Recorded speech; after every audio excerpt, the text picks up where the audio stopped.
Tunamshukuru sana Mheshimiwa Rais wetu Daktari Samia Suluhu Hassan kwa kuamua kugusa kada ya watumishi ambao ndio kiinua mgongo cha uchumi wetu kwa mazingira yote. Mheshimiwa Waziri, leo siku hii ni wewe ndio una maneno ya kutuelekeza. Na wewe ndio umebeba dhamana chini ya ofisi ya Rais kuhakikisha kwamba mwananchi wa Tanzania kimbilio lake la kwanza liko TAMISEMI kupitia serikali zetu za mitaa.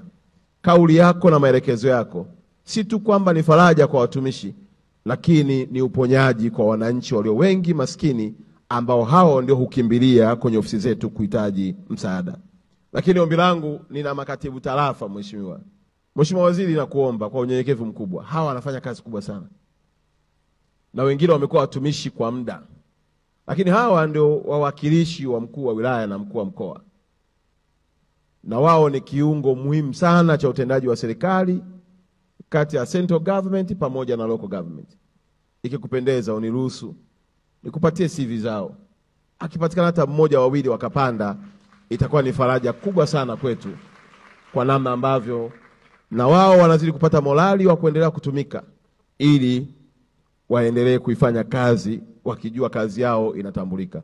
Nikushukuru sana sana sana kwa namna ambavyo ulilizia na kuzitaka halmashauri zote zitenge fedha kwa ajili ya kulipa posho wenye viti wa mitaa, vijiji na vitongoji.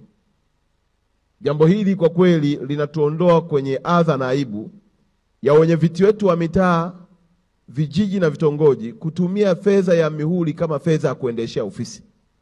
Ziko nyakati hao wenye viti, Mheshimiwa Waziri, wanalazimika kumwambia mwananchi mwenye matatizo akatafute karatasi.